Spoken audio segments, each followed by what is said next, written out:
Peace to the family. Somehow I managed to still have to rummage through the screens.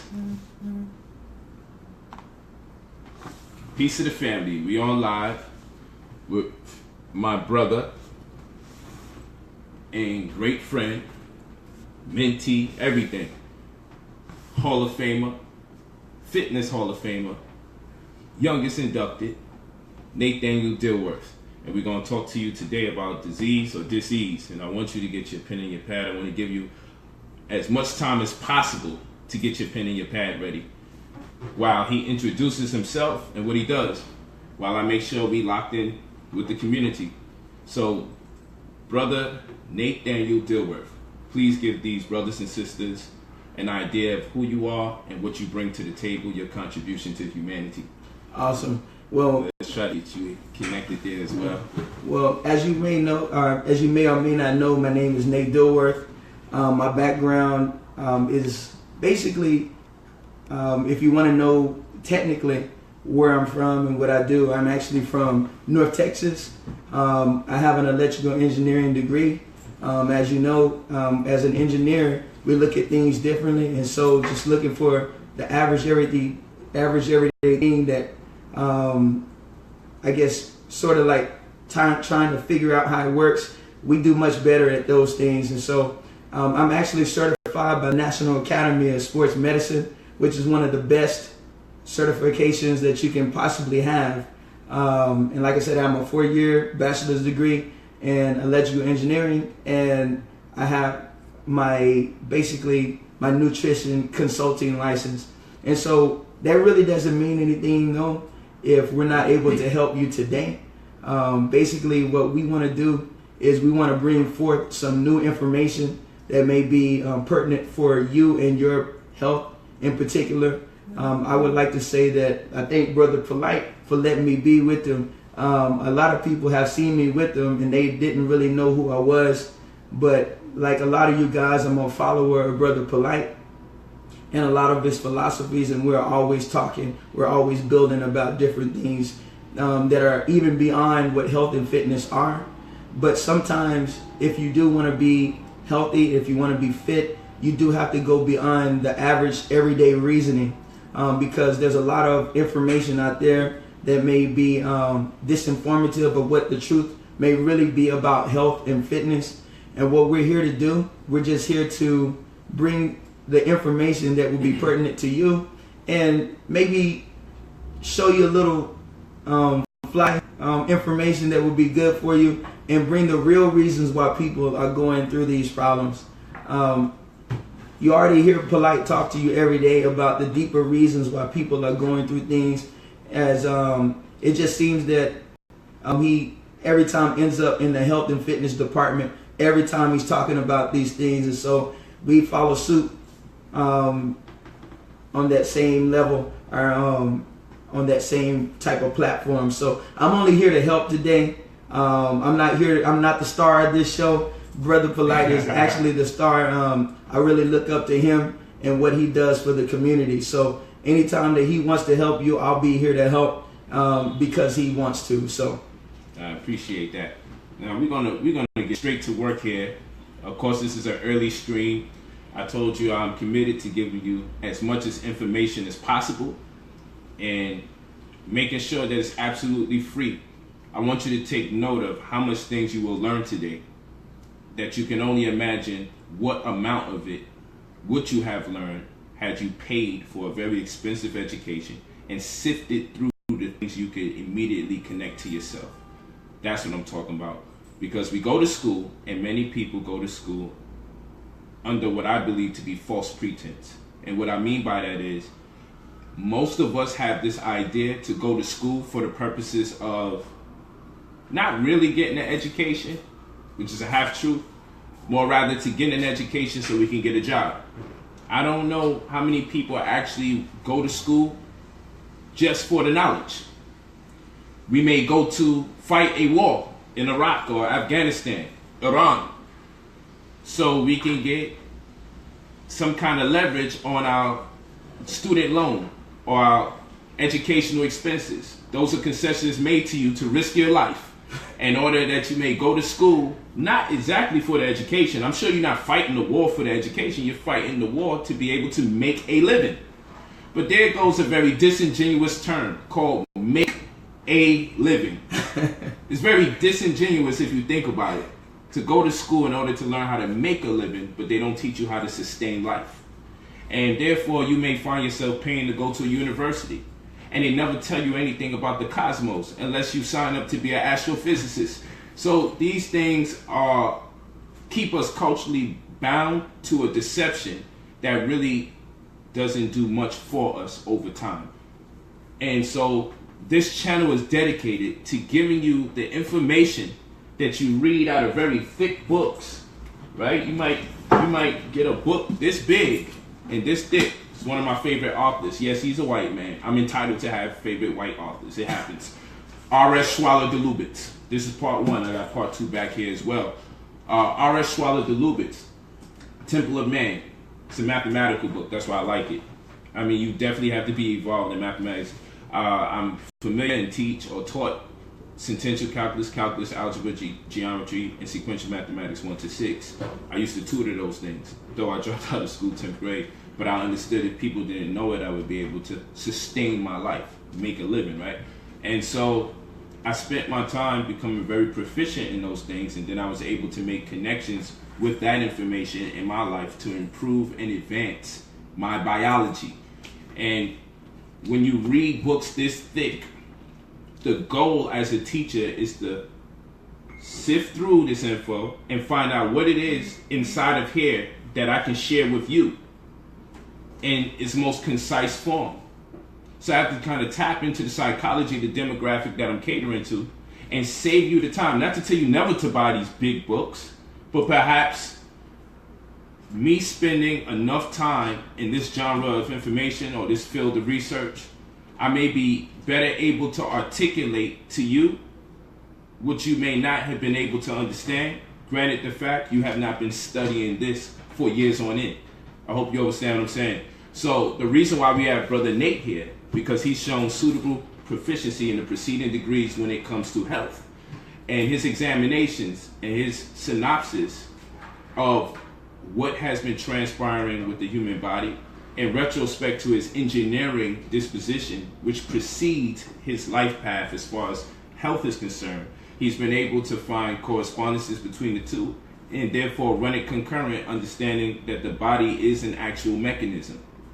And it's very sophisticated in as far as fact, the way it makes adjustments, the algorithms of the human body.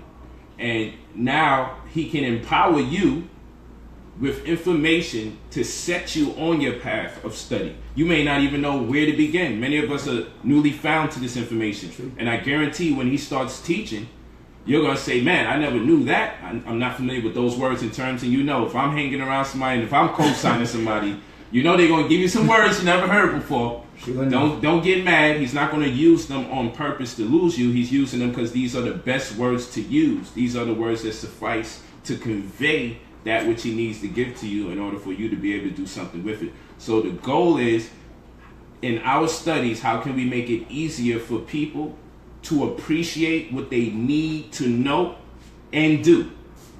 Because reading thick books like this, by the time you finish this book, if this was a health book, by the time you finish this book, you may be very well on the verge of death or, plagued with disease. And what I mean by that is, if you're not proficient in that study, it may take you longer to finish the book and then find the 5 or 6 pages that really have meaning to you at that point. Maybe you read that book next year. There's another 5 or 6 pages that have meaning to you. Maybe another year. Now 20 pages have meaning to you. You have to keep going back to the book because you keep going on different levels every year of your study. This is how it works. But the beauty about this world is that you have teachers that have taken the time to study these things, and because of their sincerity, they find a way to articulate this information so it can empower you and give you the vigor or the impetus to do more research and make change in your life. I'm just explaining to you all why this class is important, why every class we do here is important. Don't forget to sign up for our real estate courses. And this week we have a sovereign and credit repair workshop starting Sunday, 5 p.m. Pacific Standard Time, 8 p.m. Eastern Time. Keep that in mind, okay? 5 p.m. Pacific Standard Time, 8 p.m. Eastern Time, Sovereign Credit Repair Workshop. And by sovereign, we don't mean you have the right to conduct vehicular homicide, knock people over, and don't have to hold yourself accountable. We don't mean that you could throw your birth certificate and your social security card in the water. I just have to say the disclaimer over and over and over again. We are talking about having autonomy, some type of control over ourselves or our livelihood, and that's in the form of economic sovereignty. In our language, we say kuwina akuna.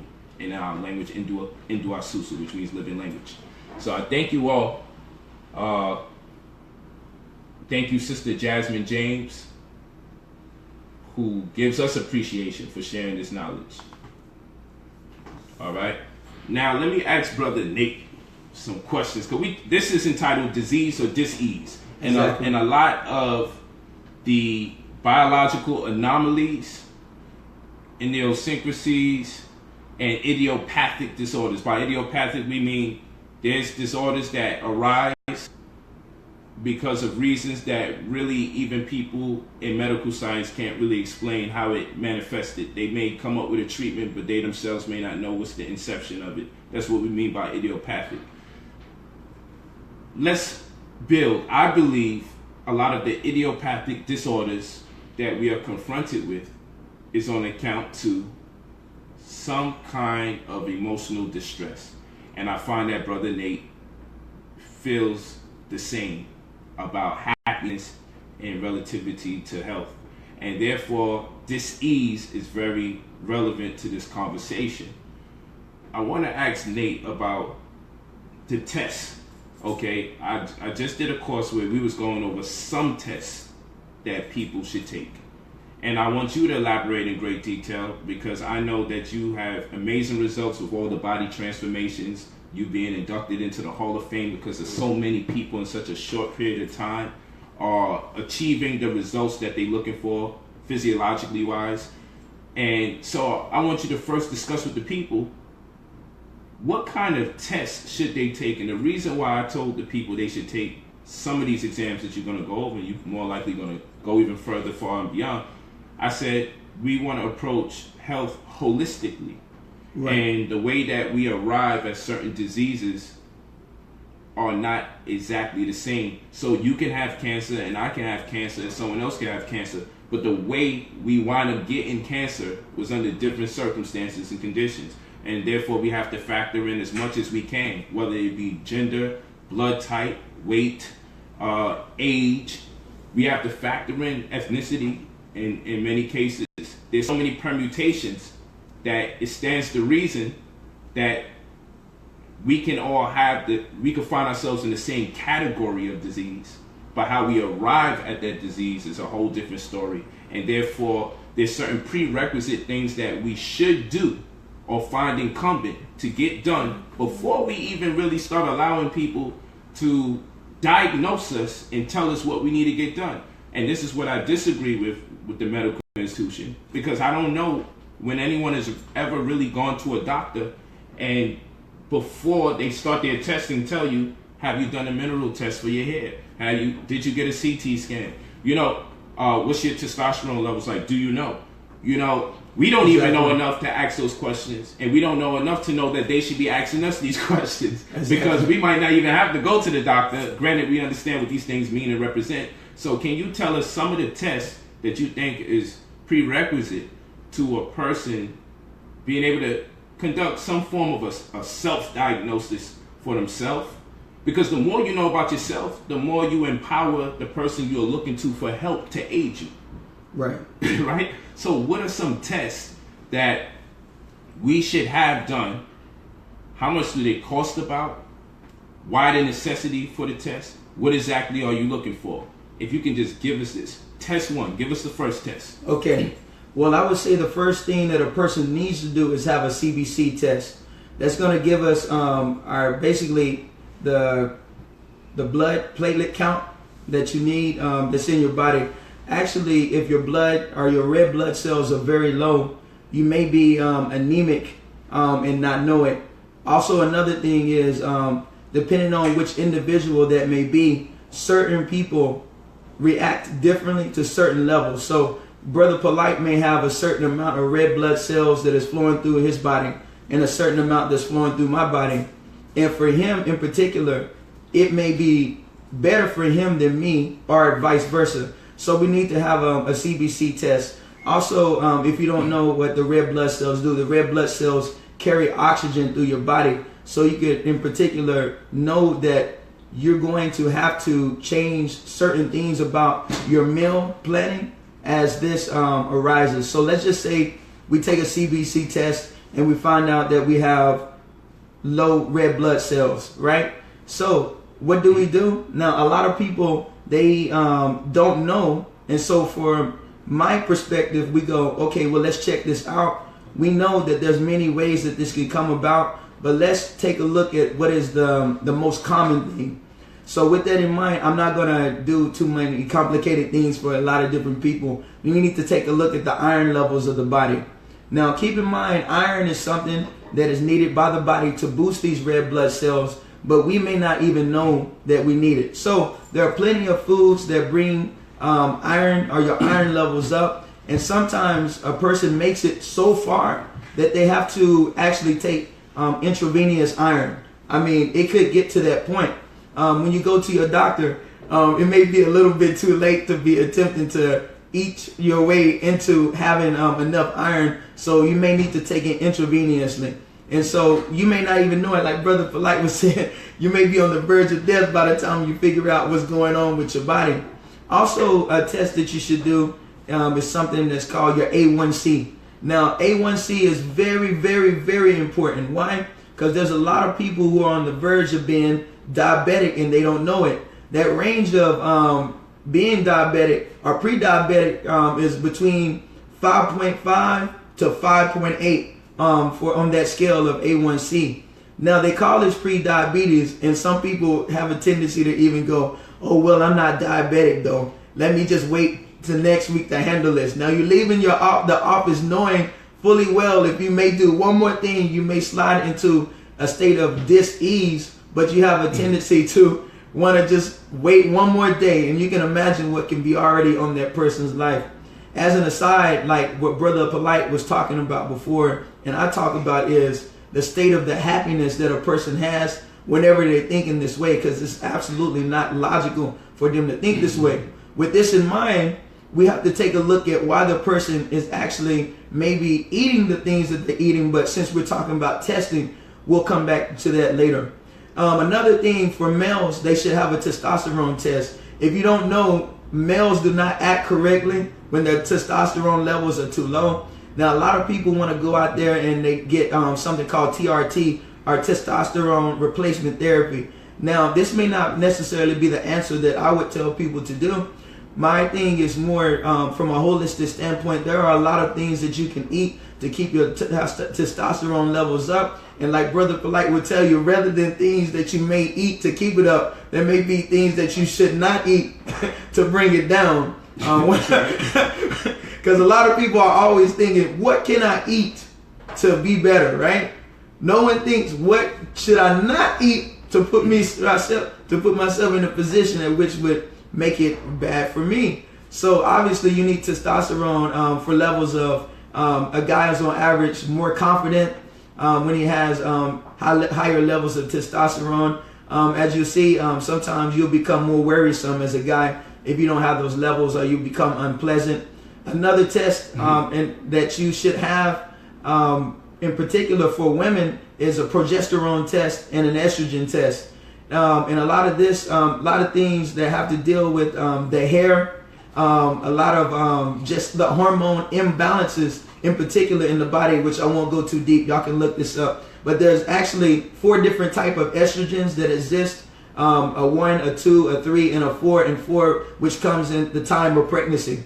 Whenever these are out of whack, which is what you normally see when a woman hits menopause, I do say that maybe they need some type of balance brought to them by their doctor or whoever they may choose. But these things have to be in order. Or you'll see that if you have a wife that is going through that, and I'm not saying you do, you'll see that she starts to act differently. But there's a supplement called DMI that they use to actually, from broccoli. It's actually made from broccoli that they use to help convert more of that out of your body than not. And it actually is used to, as an aside, to if a person's taking in too many phytoestrogens, something like that comes from soy, and I know Brother Polight talks about this a lot, then it can be used to combat the bad parts of soy estrogen products.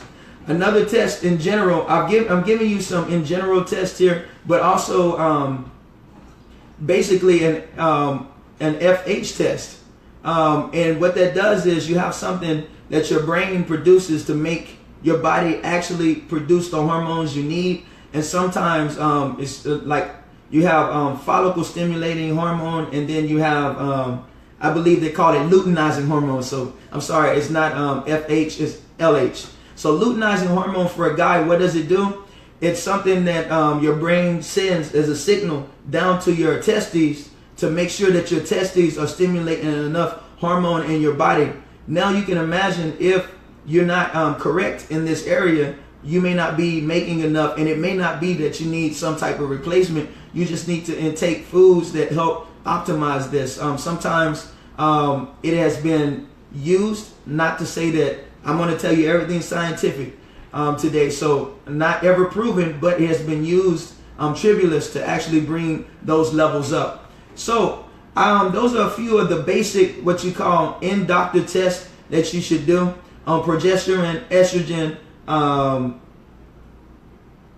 testosterone, CBC test, which if you get a metabolic panel, CBC is going to be involved with that. And thyroid, I forgot totally about that. Your thyroid, you do want to know what that is, because you got something called T3, which is what you call active thyroid, and then you got something that's called T4, which is inactive thyroid. So a lot of you guys, when you are dieting, when you start to diet, sometimes you see a diminishing level of energy, or you may see that weight loss in particular slows down. Sometimes that doesn't have to do with the fact that you were doing the wrong diet, because I just want y'all to know, and this is just a fact, when you diet, your metabolic rate, you know, I know a lot of people say that your metabolic rate goes up, but if you diet for any extended period of time, your metabolic rate does go down. And notice that I made a distinguish. I'm going to distinguish between metabolism and metabolic rate. Metabolism is what you're born with. You're born with that. You'll have that to the day you die. And then you have something called metabolic rate, which can be manipulated by how much muscle is on the body, and in particular, bringing the levels up by how you eat. Not to get off the subject too far, I just wanted to just distinguish between those two. Now, with that in mind, we do need to know what the thyroid levels are, because if you make it to a point in dieting and your T4 levels are high, which is inactive thyroid, obviously you need the active form of thyroid in order to lose more. At this point, you may need to venture a little off your diet, and I'm not talking about forever, but just for a second, to raise the active thyroid levels back in the body, get the T3 levels back up, and then you can continue with what you were doing. Now, keep in mind, it's easy to do this if you are focused and you're already happy, but sometimes some people get so fixated on eating what they want to eat, they don't understand that sometimes something that may not be the best thing could be the best thing at times when you've been doing so well for so long. So it's all about the goal. All foods are good when they are used in the proper manner. That's what I wanted to say. Now, another test that y'all can take is called it's slipping my mind. A CT scan. Now, a lot of you guys are out there and you want to know what's going on the inside. Now, a CT scan in particular has saved lives. What it does is scan your heart and give you the calcium levels in your heart and the calcium buildup. And it can actually show you where you're actually clogged up. Now, they have two of these type of tests. One is for microvascular work. Now, a lot of people don't know that there's major vascular and microvascular to the heart. Now, major vascular is what causes most people, obviously, to have heart attacks and diseases of that like. So it is so important that you go in and get this scan. They can tell you even the valves that may be clogged up with calcium, and you could potentially save your life when your arteries in your heart are potentially narrowing. Another test that, and this is, we're gonna go all the way through health. So, is to get an STD test. Now, with that in mind, a lot of people don't, they don't take that as a part of health, but I definitely think it's a part of health. A lot of times people are suffering in ways that they don't want to really mention. So when they go in and they see your CBC test and they see your WBC or your white blood count, and you have low blood or you have an elevated amount of white blood cells, sometimes there's something going on in your body and you're like, whoa, I mean, why is that so elevated? Maybe because it's fighting something. Sometimes that may be a little bit low. Also, that may be because you're fighting something. Now, that may be outside of the realm of what Brother Polight likes to talk about, which is black genetics. Now, a lot of people don't know on these tests, there are two different ratings on some of the values or some of the testing for black people and everybody else. So you'll see a level rating for everybody else, and you'll see a level rating for black people. And you'll see this quite often. Now, quite often, black people, if you don't know, are African Americans, have sickle cells. They do. Black African Americans have more sickle cells than anybody. It is a mutation for malaria, and it is actually there to save you from things that may happen that are not good.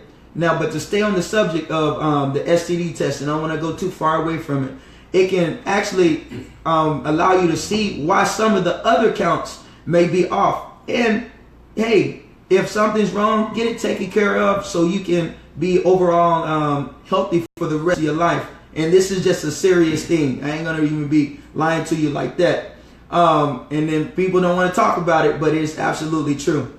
Now, I also want to say that there is also in particular a lower level that most black people carry in white blood cells. Because one time when I went in, my white blood cells were low and I was kind of concerned.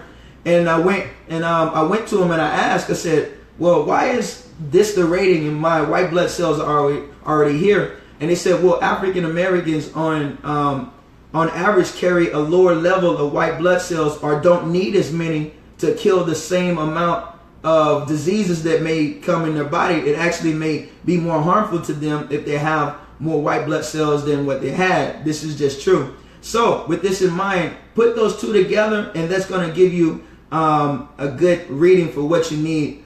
Another test that you should take is something called a food allergy test. Now, I really push food allergy tests. And why? Because all knowledge is general until it's specific. So let's just say cucumbers are very good. Brother Polight, you know cucumbers are good. Everyone does. But he teaches specifically why they would be good. Now let's take a man like me. I may take the advice and be like, you know what, that's right, I need to do that. Now I'll go eat some cucumbers and I'll get sick and be like, oh, Polight, why the hell is this not working? I'm getting sick. Now, keep in mind, this has not happened because I have a food allergy test. Now, on my food allergy test, it says I'm moderately allergic to cucumbers. Is this Brother Polight's fault? Absolutely not. That's my physiology. He was talking about maybe the 95th percentile of the world. I may fall into that 5th percentile that my body genetics don't handle it or my body doesn't handle it. Doesn't make him wrong. It's just what we have. So take it as general knowledge. Once you get this laid out 100%, where it's saying Nate, highly allergic to brewer's yeast, moderately allergic to cucumber, mildly allergic to cashews, you may find out that it is not that the food was bad, is that you were intaking so much of it. Because I know I eat cucumber salads all the time, and I've always done that. And so I never even knew that it could give me an allergy by eating it too much. Cashews, something that I love, very healthy. And so I was eating that. I didn't know I had ate so much of it, it gave me a mild allergy. So with this in mind, will your meal plan need to change periodically? You see, when people ask that, they are thinking of, oh, I'm going to change my meal plan and I'm not going to think about the calories.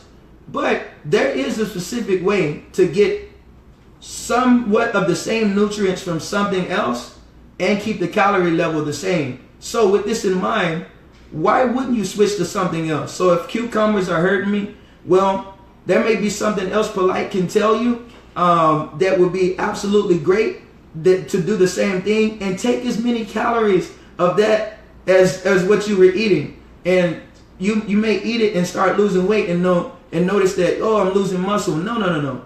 It was just that you did not consume the amount of what you needed of that particular item to get what you needed. So we have to take a look at all of these things. And another test, this is kind of joking. I sent it to Polight kind of jokingly, an IQ test. Now, a lot of people don't believe in IQ tests that come from engineering. And so IQ is something that I believe is true. And when I send them the test, I always encourage people to take an IQ test. Not to go too. I always do the same thing too. Okay, because you're gonna find that there's a correlation between us having to tell you to do these tests and that IQ test. Like, because most people, either they're very intelligent and they're emotionally unintelligent, or they're not as intelligent as what they think if they don't think they need to do these things. That's the position that I stand on in life. I don't mean to be funny or anything like that. But sometimes we look too far. I know a joke that me and Polight tell is you have some of these rappers out there with some of the worst lyrics, right? Making millions of dollars, and you got all these smart gurus, numerologists, like astrologists, and they making nothing, and they way smarter than them people that's doing those lyrics. But who's really intelligent if they making all of the money and all of these people ain't able to substantiate anything from what they've done, especially when it's not super saturated. So what I mean is this: name the most famous numerologist you've ever heard of. Name the most famous holistic medicine person you know. And if there's not a multitude of names, it's not saturated. So, but you can name who just done this certain rap song, and they just that means that thing is saturated. So if something's not saturated, but you're not able to be successful in it, there's other that we would consider saturated, then we must reevaluate what's going on with that. That's another subject. I'm speaking from that level. I approach it all.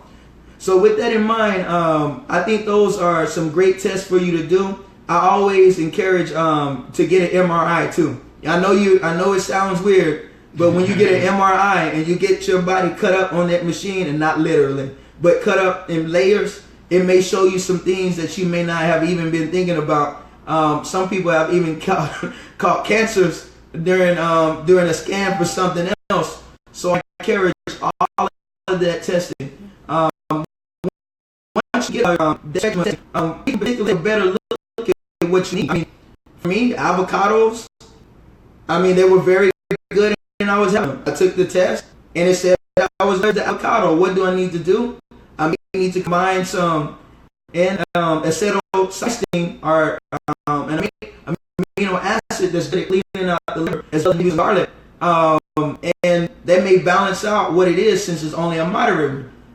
We don't know what this is until we know these things. So it's hard to criticize someone who's attempting to help you that doesn't know your background and that doesn't know if you're lying about whatever you're saying, or you may not even be following the absolute correct protocol that they're saying. I'm just saying, give the people that can help you a chance. Give them the most information they possibly can, and you would be, as a person, way more successful, and also be more honest with yourself.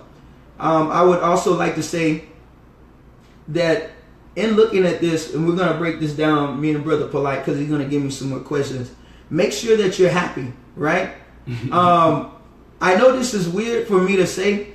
The greatest health you will ever experience is happiness. Now, keep in mind, our grandmothers way back in the day, right after slavery, were still living to be 90 years old. They were. So with that in mind, what were they cooking? They were cooking fried chicken, and they were poor and they were broke.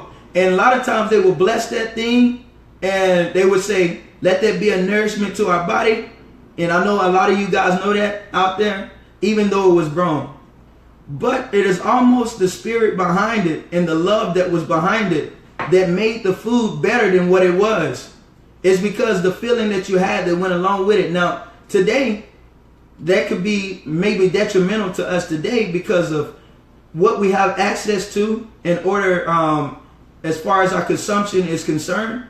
And because they didn't have access to all of the foods, but they may have had a minimal amount of food that wasn't the best, but they had a great attitude and they were happy to be with one another as a family. Today, we're consuming the same foods and our families are broken, and we're going out and we're doing lots of things that may be detrimental to our body, and we can carry it even further because we have more access to carry it that far, and which is kind of crazy. Whenever you get access to do good, you will want to do good. But as Brother Polight teaches, some of the things from the past that may be taken in genetically couldn't be passed to the child through transgenerational epigenetics, and he talks about this a lot, and which is why I agree with them on that particular subject. Now, what I'm going to say, I know Polite is going to get ready to ask me some questions. I say be happy. We're talking about dis-ease. So, with that in mind, we're going to define what disease is, because we're talking about health to avoid disease or dis-ease. Now, whenever you say dis-ease, some people don't even know this is a double negative. So, what is a double negative? Well, whenever you have an English sentence, your English teacher tells you don't say two no's in a sentence. So, even English says don't say two no's. I have never not done that thing. You're not supposed to do stuff like that. You're not supposed to say that in English. I know that may not be important, but that is true. With that in mind, let's just take the word ease. Now, ease is associated with the slack of something, or if a rope is too tight, we let off the rope. Ease is also associated with causality, because when something is easy, we have a tendency to be more happy. Some of us want a challenge. We also associate the word ease with relief. That means that the word ease has a component, and in science they would call that potential energy and kinetic energy, right? So ease is the after effect. So if you were in a state of ease, what did you have to have before? You had to have some type of constraint to have ease, right? So with that in mind, then what is stress? And what do we want relief from? We want relief from stress. When we get that relief from stress, that's called ease. Now, if we relieve our stresses with bad food, we give ourselves dis-ease. Why? Because we were already in a state that was bad, and we relaxed ourselves with bad things, and thus, since we were eating things that we should not, it gave us dis-ease, or problems that we potentially would have with our body that we wouldn't care about, because we're gaining ease from doing bad things. Now, it doesn't sound like it's very intelligent. It really doesn't. But at the same time, we have to factor in that every human wants happiness. What is happiness connected to? Higher levels of dopamine. So a lot of times when people are actually doing things and you don't really understand why they're doing them, like me, I can never understand why a person jumped off a mountain. And I was like, I would never do something like that. But when you understand the reward center is being heavily manipulated at this time, you can understand every time they jumped off.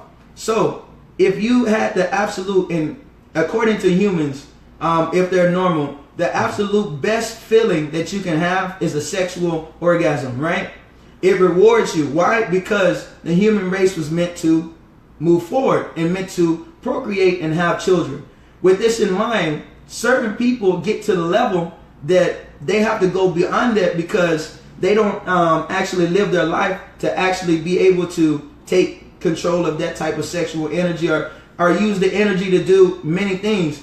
Anybody who's feeling that their motivations are not at the level that are not sexual is crazy. Like every man and every woman wants to be successful for a reason, and that is to meet better mates all the time. That's just what it is. And if you have a higher mating position, you're always going to be happy. No woman ever gets mad at people telling them they're beautiful a lot, unless that they feel that they're ugly. That's why I said normal people. So if someone told you, like someone may get upset, I don't know. So with that in mind, if someone said, man, you beautiful, and a lady was told that 15 times that day, she's not gonna have a bad day. Now with that in mind, we get attached to things that give us dopamine.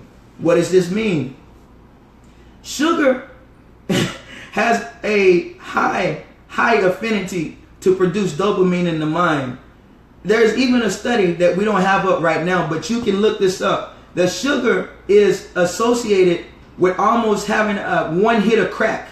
Like, and this is true, you can look it up. Now with this in mind, you're going to hear ladies make statements like this. Oh my God, this chocolate is better than sex. Everyone has heard some stuff like this from somebody, and you can analyze what's going on in their life, and they don't potentially have a lot of mates around, and because they are not willing to maybe put themselves in position or grow themselves in such a way that it would be good for them, they settle for something else, right? So we have to see how we're derailing our bodies from what we need. I'm going to say that and make a more bold statement. It is not that we want to die. It is that our genetics do not want to live under conditions at which it wasn't designed. Everybody's designed to be successful.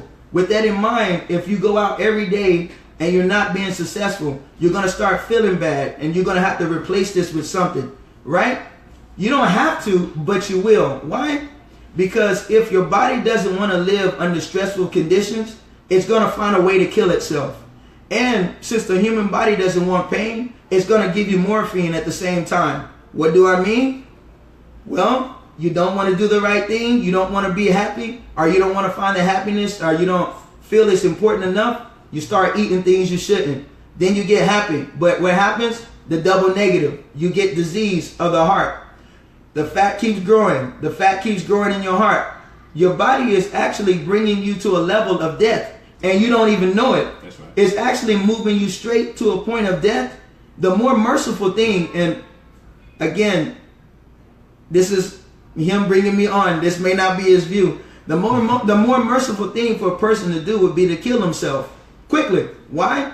Because don't you think it's torture to live in a way that will be killing yourself for a long extended period of time, and giving yourself morphine, which is food, making yourself feel good through it, just to die at the end? You get your foot cut off, then you get your the lower part of your leg cut off, then your other leg gets cut off, then your Lord knows whatever else is getting cut off because you're having diabetes, but you're just so happy because you're able to eat. Well, at least I'm still able to eat these certain things.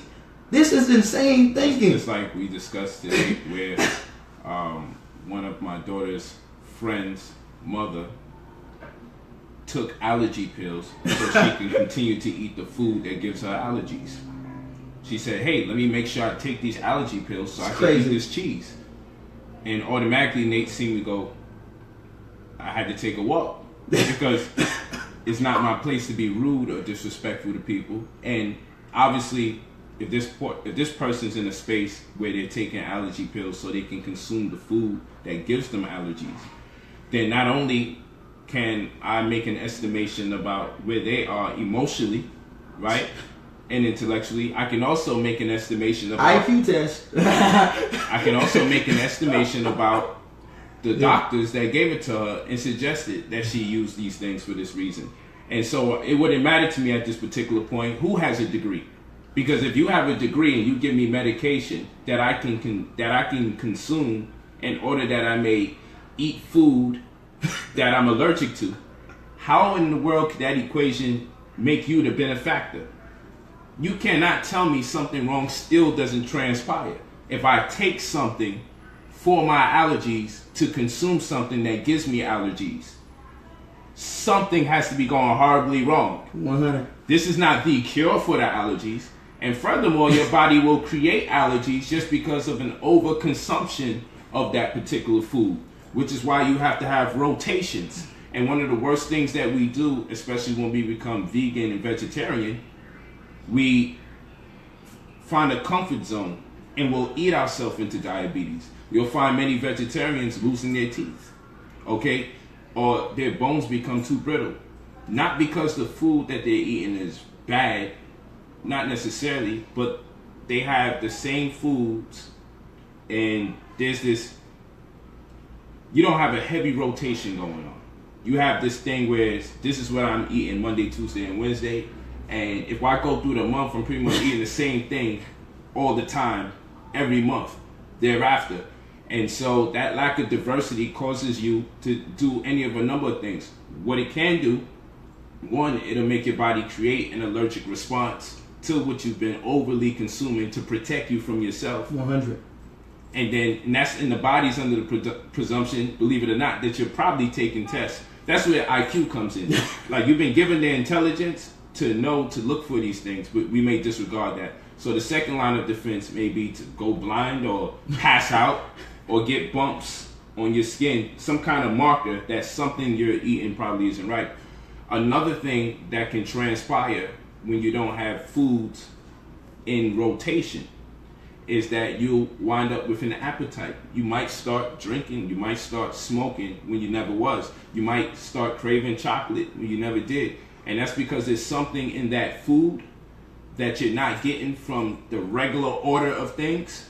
And so there's a craving that's precipitated that your body has on file, that even though that food is not that good, your body senses a yearning for it, has a yearning for it, and says, well, you know what?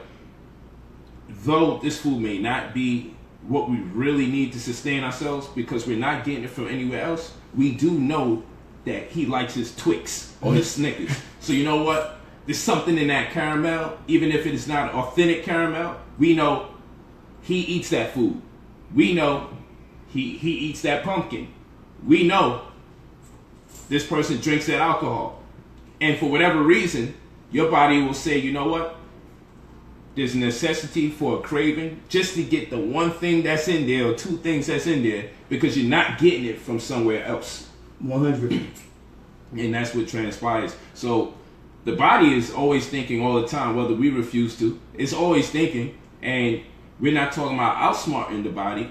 You don't outsmart the genius. Your body's actually the genius. We always try to credit ourselves with genius. What the body does to keep you alive is nothing shy of genius. It makes accommodations and it makes concessions to keep you alive every day. It is thinking way more than you're thinking. So I don't even believe humans should get the credit for thinking as much as what the body does to keep them alive.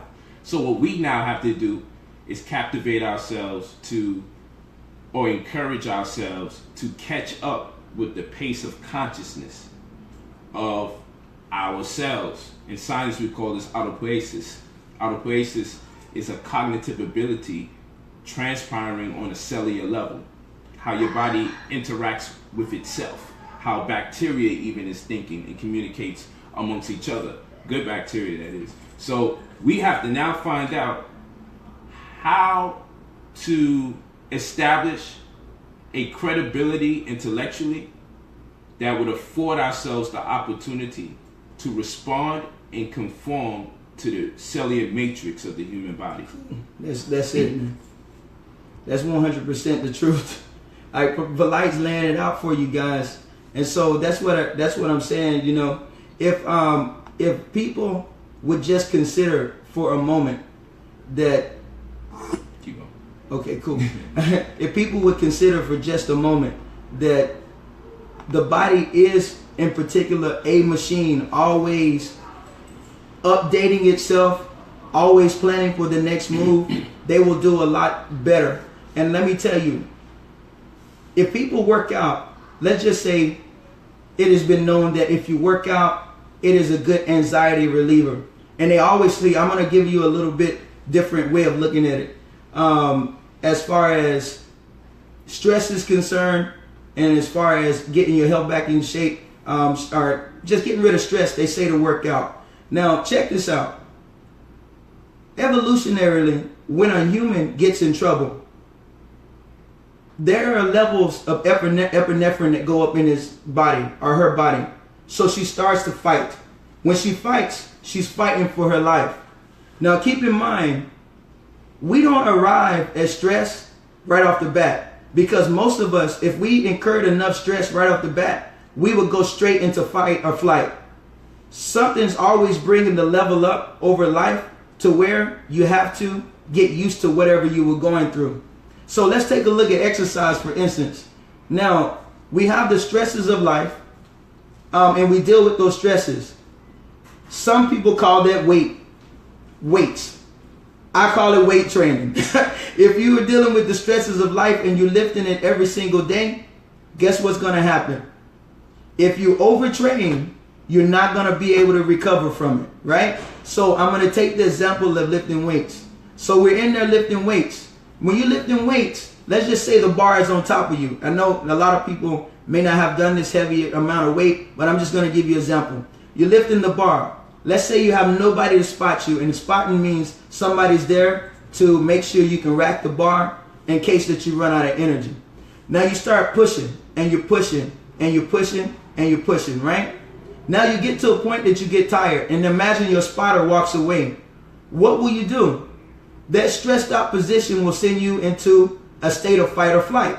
So you start fighting, because now you know there may be a chance that your life may end. Now keep in mind, what happens if you lifted that weight and then someone said, run to the next bench and do the same. They take the same weight off and you go down. You may do it again and you may go and you may do it again. Well, what is going to eventually happen is you're not going to be able to keep fighting like this. Somehow, some way, something's going to happen to you to where you're going to get to a state of despair, or what I like to say is a state of shock. Now keep in mind, what is shock? Shock is the body relieving itself of high blood pressure. Right. Now, keep in mind, if everybody, this is true, when everybody is out there and they're living stressful lives and they're lifting these heavy weights and it continues to get heavier every day, people become numb to it. And so they go into a mental shock. What we do in as far as the body, when they get in heavy levels of pain or to where they're not able to take it, your body goes into shock and lowers your blood pressure. So obviously your blood won't make you sick by the pressure going up too much. So what I want to say is this: our body is always going to plan for us a way to get out. But what we got to do is we got to think about what stresses we're going through every day. That way we can automatically know how to alleviate ourselves of the stress and to know what the stresses are. Because again, when you get on the weights, you're in fight or flight, because the only reason why you don't start screaming, and then sometimes people do, and it's because they know they're not going to die. But if that weight was on you, you would start screaming get this, because you know there's a possibility you can die. But imagine if you take a person who's been in a bad area all that time, all their life, and then you put them in a good area, and then if you make them return to the area, almost have that same feeling, like, oh man, you gotta get this off of me. So now with this in mind, there's some people who never ever get that chance, and they're always living in a constant state of confusion. With that in mind, their body is put in the mind shock, and we wonder why people are doing the crazy things that they do, is because they are responding under a stress that they don't even know about all the time. They're stressed, but it's like normal life for them. So so we don't maybe understand whatever their moves are. So a lot of people I know criticize Brother Polight for certain things that he may say about certain environments. Brother Polight is just telling you those environments are extremely dangerous, and in that environment, people have a tendency to do things that they would not normally do. With that in mind, if you ever want to know, just move that person away for a long extended period of time who wanted to do good. Not the one that, if he didn't want to do good, that's who he was talking about. But move those ones away for an extended period of time. I guarantee you they will find the value of being in that area and the factorials thereof, and they will not want to go back, and they will feel whatever they were feeling before, and they will want to keep themselves away from it. They will fly instead of fight. As long as they were there the whole time, they wanted to fight, and now when they get in a good area, they want to take flight. What we have to do is realize, is our blood pressure going to go up in these areas? Are we going to do things to put us in the wrong position? Sometimes we may. But we don't want to be the ones that is self-imposing that upon ourselves, because our body will find the way to get us out of it. Literally, if you injure your arm, injure your leg, and it gets cut open, if it stays open too long and you don't have some type of anything that can actually numb the pain, your blood pressure will go so high that your body goes into shock. And when it goes into shock, it lowers the blood pressure way down to stop from killing you, in hopes that you can close that wound. And if you don't close that wound, you could potentially die because your cells are not getting enough blood to those areas, right? So with this in mind, I just there may be a lot of questions that people may have, and Brother Polight may have some questions for me. I know this is his platform, and so I'm a more of a question answer type person. You know, I'm not as a good as orator as Brother Polight, but I'm thinking strong 100%. So I will convey to you what you need to know. So you have any more questions for me? What I'll do, I'll open up the chat in the live stream and we'll close out. Let's see if we can get them in here for like 20 minutes. I promise you, we're going to give you the best answers. Today, if you ask something, have something or a question, you're going to get the best answer you possibly can get. And if we don't have the answer, guarantee you next time we'll have the answer.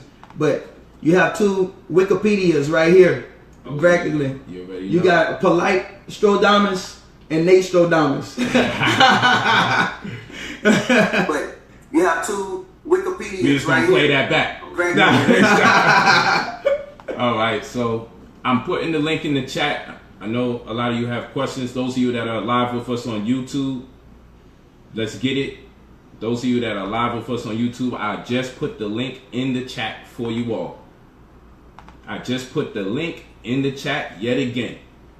3 times. When you come in, put it on mute. Put it on mute. Thanks, man. I appreciate it. And I see we need a block party. Somebody always going crazy. All right, let's go.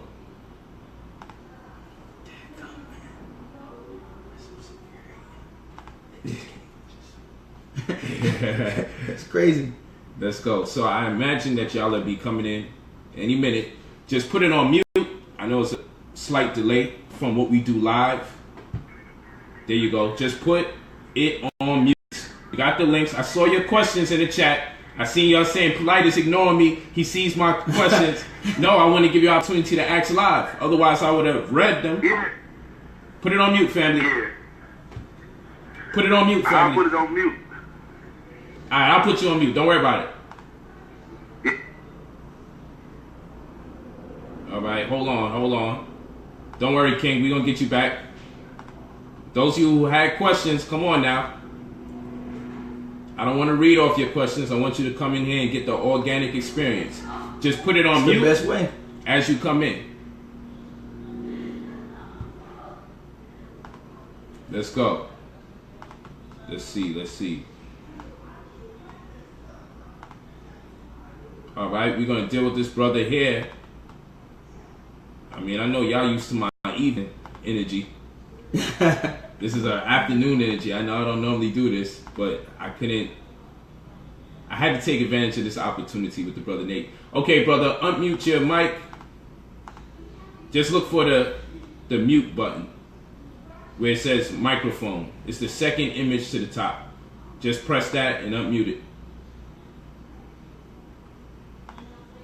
Brother Rev Chat, you're going to learn the system. I know you're looking for it. I can't hear you. Don't talk.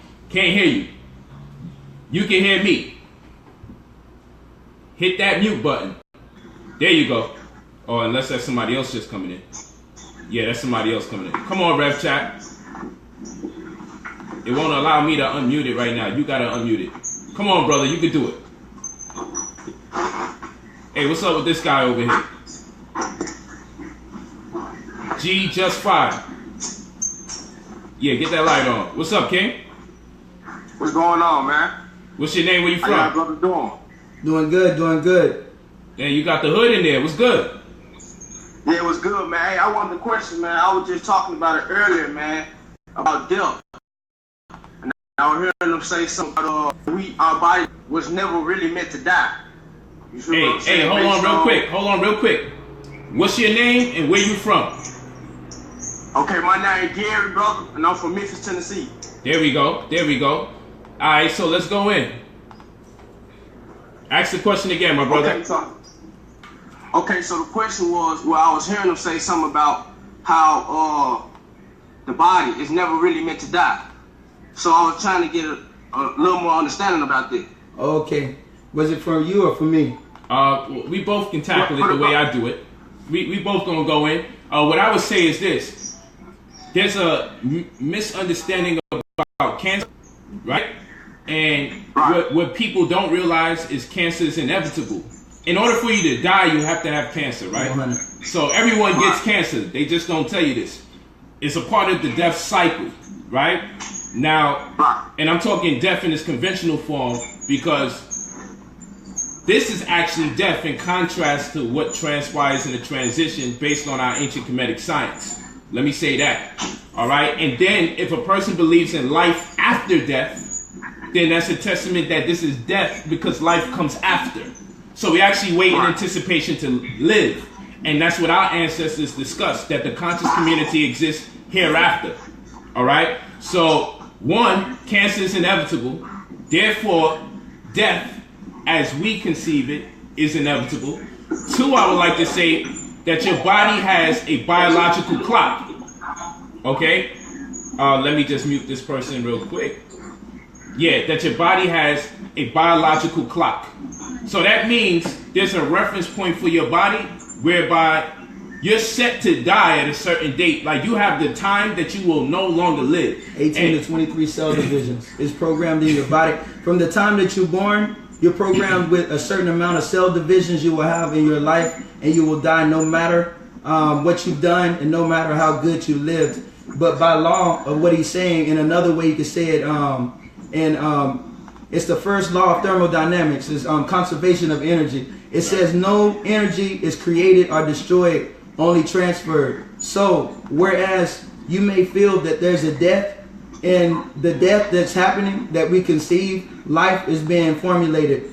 If you ever read or if you ever heard of a guy named Chris Langan, he's a guy who's a bodyguard, and I mean he's a white dude, so I'm gonna say that first. But he's a guy who's a bodyguard that has a 200 IQ. And what Chris Langan said was this, kind of like what Polight was saying. He said when people conceive of an afterlife, the conception of the afterlife is only because they thought of it. So if they thought that nothing was going to come about it or come about in the afterlife, they would have that. And everyone who wills themselves to another life will go to another existence. And he has his own theorems about that based upon a lot of the technology Polight is already saying. So I don't want to say only we die as far as our birth to the end, like only from the amount of cell divisions we're given. But truly, I would say if a person were thinking about death, I would tell them what you need to do in that I guess in light of that is understand how long that your parents have lived before you, attempt to extend that time, and then cut all your deadlines in half. And what do I mean? Because if you want to extend your life, what you have to do is whatever you plan for in your life, take half the time to do it. And if you wanted to live 160 years, all you had to do to live 160 years in 80 was whatever you were planning on doing in 1 year, cut the deadlines to 6 months. If you were thinking you were going to do it in 6 months, cut the deadline to 3 months. And me and Polight live this way all the time. We're not really, we may wake up in the morning with an idea, and we may fully pursue that idea. And in that time, the faster you can get to different ideas that you love, the faster you would live more life. Because some people live to be 80 and they've only lived 25 years. Some people get to 80 and they lived like 330 years. And you're wondering, how did this person become so wise? It's because they chose to do that. So it's inevitable that you will get older, but you don't have to get old. Anytime that you're thinking of things that are greater than yourself and moving to places you want, you're transmuting that into your own DNA and own genetics, to where your children, when they come out, they will almost understand everything that you have said and in that way you don't die because part of you went with them. And not only that, you could potentially say that's going to be passed to every child after. Like Polight likes to say, the doctor only asks you about your parents having disease once you come in with a disease. But you may not have the disease like your parents, or you may have it and they didn't have it.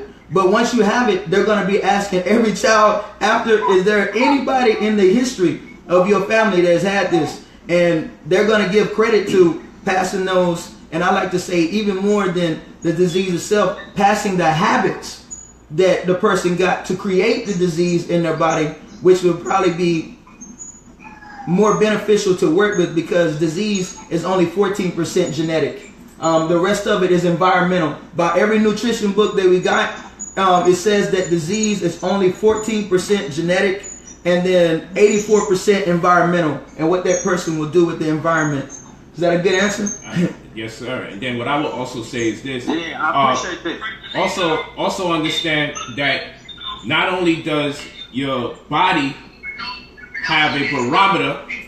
Let's see if you put that on mute real quick. Hold on. Not only does your body have a barometer for how long you will live, then Earth, in respect to its position from the sun, also determines as long as you will live. So your duration, I mean, it's in the Bible, and you know, people go, yo, this is deep. God said that, but it's clear that the ancestors had knowledge of astronomy, right? Very clear. And they obviously understood latitude and longitude lines based on the way they built their real estate or pyramids, as it was on the northern tropic or the Tropic of Cancer, 32-degree line of latitude, right? And we see many pyramidal structures on that same line in the alignment of the Milky Way and the Nile and the Sphinx, as well as it being aligned with the Leo constellation, and then the pyramids at Giza, Khufu, Khafre, and Menkaure being aligned with the Belt of Orion, Anitak, Anilam, and Mentaka. We understand that they knew astronomy.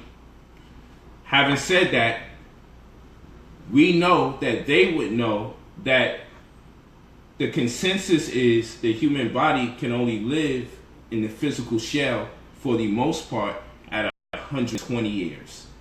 That's as far as it's going to go. We lived on Venus, and it was possible for us to live on Venus. We would only be able to live as long as 72 years. This is determined based on your distance from the sun. So there's a planetary barometer, and then there's a biological barometer. Absolutely. Right? But this, again, is about our conception of what death is, right? So we talking about the physical body, then yes, we can give you a death estimate. If we're talking about consciousness, then I would tell you in that respect, many of us will not die. I'm not going to say all of us. Again, willing yourself. Exactly. So, and of course, we live through vicariously through our posterity. So all of that is in there. Let's see if we could pull in. Like, I would like to just say this. If you ever think about it, if you can imagine that this is the sun and you're going around the sun like this, if the sun really stayed in the same place, by the time you got back around, you would be 6 months old. And then when you got right back, you would be 0 again. That's the way this thing works. 6 months, 0. But the positioning of the sun moving and coming around in the distance from where you were, from when the sun moved the first time, is what gave you your age. So it's like this. So the sun is moving and we're doing this. So something has to be creating the ovals. And as the sun moves, when we do this, we may be in the same position relative to the sun, but since the sun moved, the distance between there and there is what actually gave us our age. That's a fact. That's an absolute fact. So, brother, let us get a hold of some of the other people that's in this chat before we close out. Thank you for your question. Really appreciate it, my brother. Okay. Massachusetts wants me. Let's get this brother who's been waiting patiently. Come on, Rev Chap. I see you unmuted it before. Can you unmute it again? Let's see if we can get you unmuted again now. You know how to do it now, brother? You did it last time. You had it unmuted while I was talking. I didn't want the sound. Hopefully that's you. Come on, Rev Chap, let's make it happen. Okay, we're gonna give you some time again. Figure it out. I can't unmute it. You gotta unmute it from your side. If it unmutes again, I'll just give you the pass so you can just start speaking.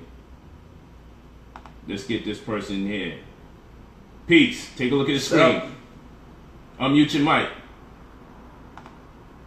What's your name? Where you from?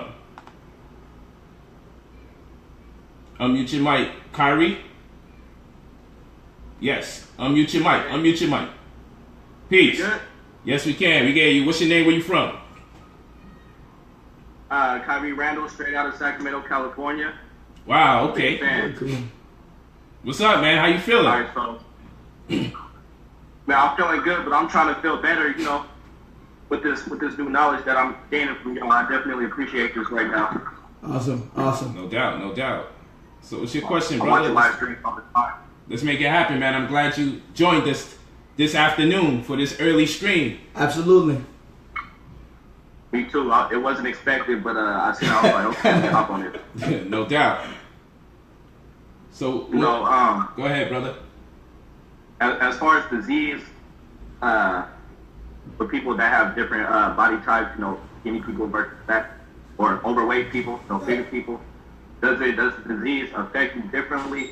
Does it, does it take longer to spread with some people? Does it spread quick with other people? Just in a general sense, how does that work? You want me to take this one? Yeah, we're going to review that. I just wanted to read one of these comments that's in the chat. It says, Polight. This is from TDC Network. It says, Polight, you marked for death by God. You shot up the Bible, bruh. Well, I'm okay with that because a lot of people are marked for death that got cancer, which I don't have, that have diabetes, which I don't have, that have sickle cell, which I don't have. So apparently God put a lot of people on that death list before I got there. So I'm not saying this to demean people who have diseases because they can alleviate those diseases.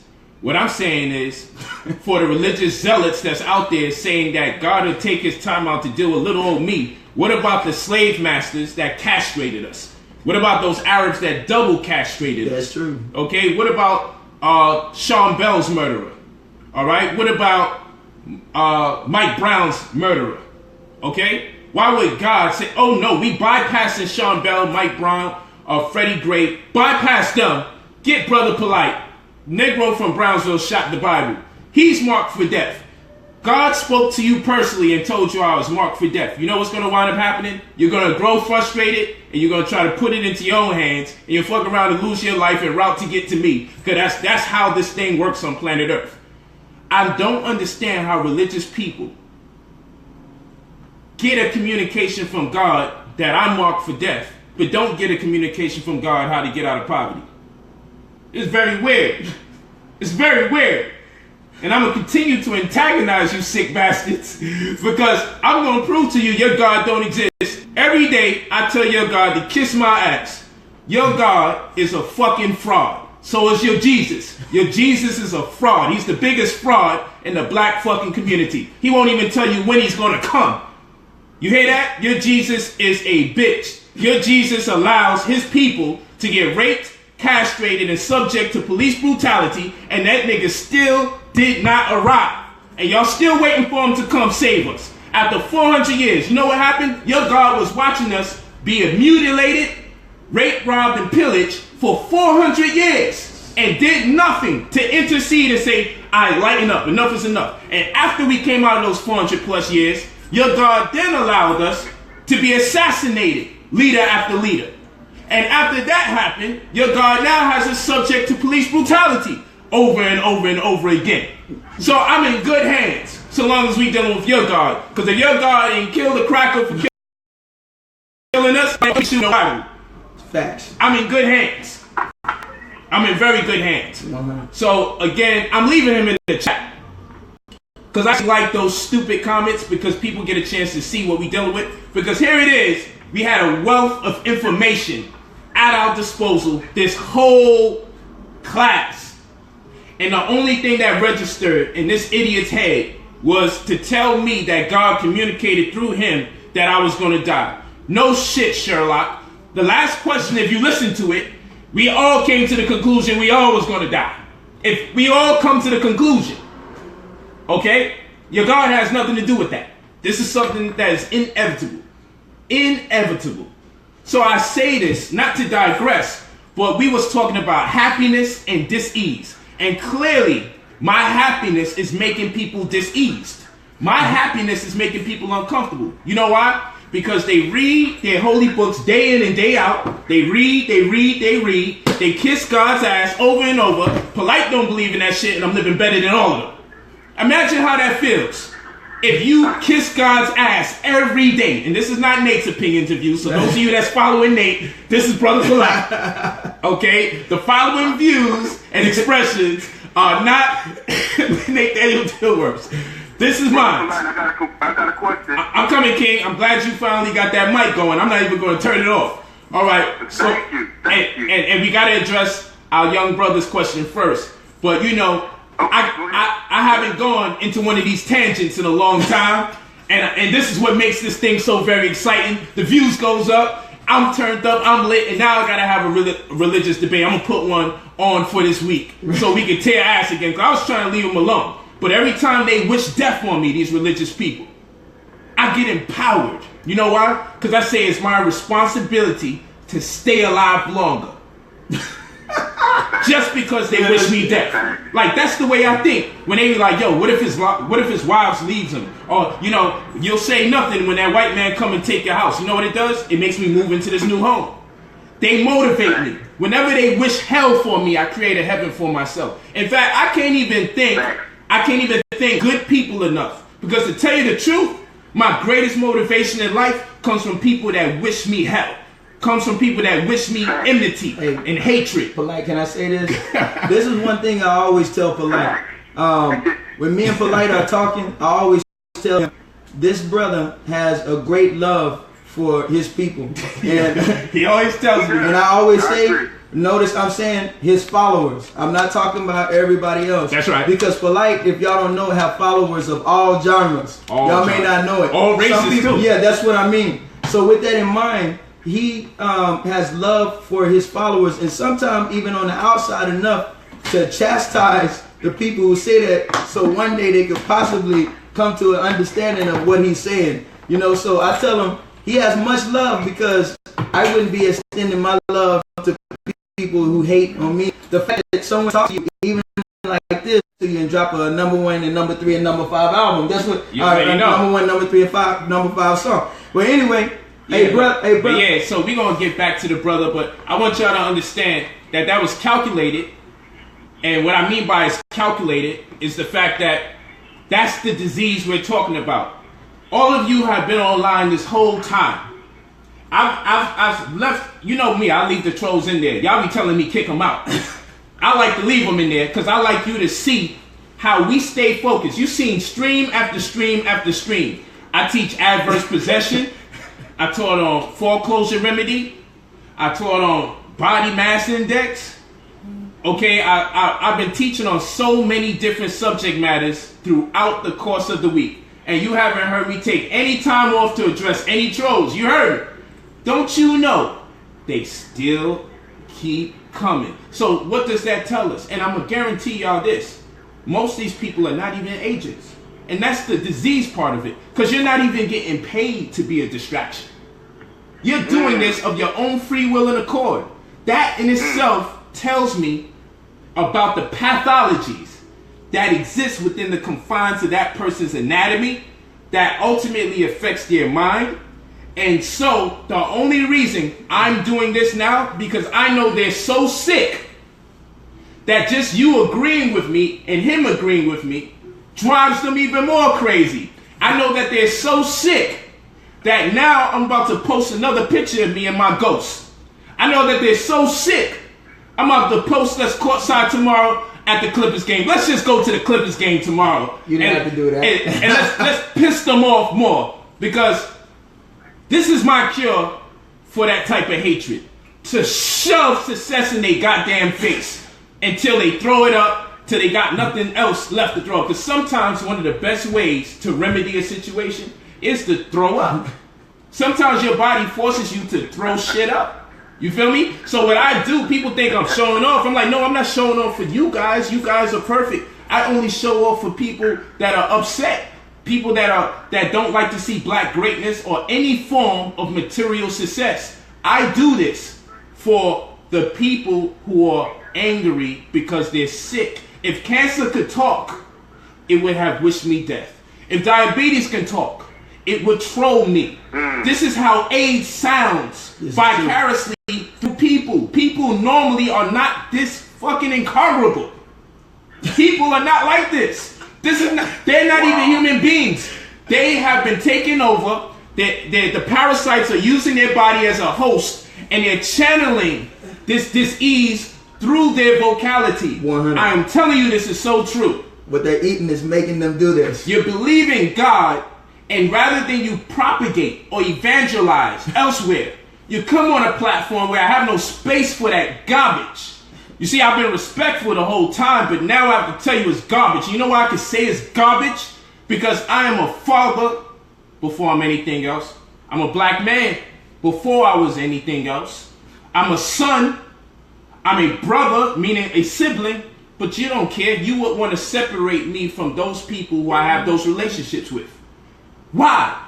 Because I shot a Bible. Why not pray for me and hope that I no longer am sick? Why not pray for me? But you know what religious people do when you have more influence than they have? They don't pray for you. They wish you death. They pray for everyone else that's in a lesser position than them. But when someone's in a higher position than them, then they wish them death. On with the big shit. Oh man, this brother don't got nothing for me. Let's send a prayer to Brother Clarence, who has high blood pressure. That's what they say. Let's send a prayer to Sister Mary, okay, who has diabetes. But when Brother Polight lived in Beverly Hills, oh no, God told me to tell you, oh, you dead. We wishing you death. Now, check this out, guys. You know, I think that so many people, they take so much of an angle one way, they're not able to figure out how the two correlate. Brother Polight will tell you himself, spirituality and scientific information go hand in hand. Let me tell you so here's the deal. If you ever catch people that's in an area that's just telling you a bunch of spiritual knowledge, you know what makes them successful? When they bring the scientists in their church. Because if they motivated the people to do something and there was 20% scientists, and I don't want to just say church, but whoever's doing spiritual stuff, they motivated 20 people in the, or 20% of the group to do well. Well, if that 20% went and used science because they felt motivated from the spirituality, then they would use them as an example of how the spirits have helped them do whatever they've done. So with this in mind, watch this, and I'm gonna get off of this. So watch this. He says, "You don't believe in God, so why would I pray for you?" So let's use this logic. God saved me and let me know who He was. I didn't know God initially. He put me on. I got indoctrinated. Now I know God. Now you're telling me you can only pray for people that already believe like you believe. Then what the fuck is the sense of having a religion? The whole reason you have the religion is so you can convert people over to the ways of the law, statutes, and commandments of God. How the hell are you saying that you can only communicate? How are you saying you only can pray for somebody that believes in God? So that's one. He's clearly an idiot. Now listen to the next one. Polight, stop dividing our people. We have black Christians, black Muslims. Stop tearing our religions at the end of the day. We want unity like Marcus Garvey said. Was Marcus Garvey not a Christian? No, Marcus Garvey was not a Christian. Marcus Garvey was a Catholic. Okay? And our leaders, according to their doctrines, don't believe we should be united. Because if you read the Quran, the same Quran Most Honorable Elijah Muhammad reads, the same Quran Minister Farrakhan reads, the same Quran that Calamus 13 next, the Father Allah reads, it says in that Quran, don't trust the Christians and the Jews. Right or wrong? It says, don't trust the Christians or Jews. I didn't start the division.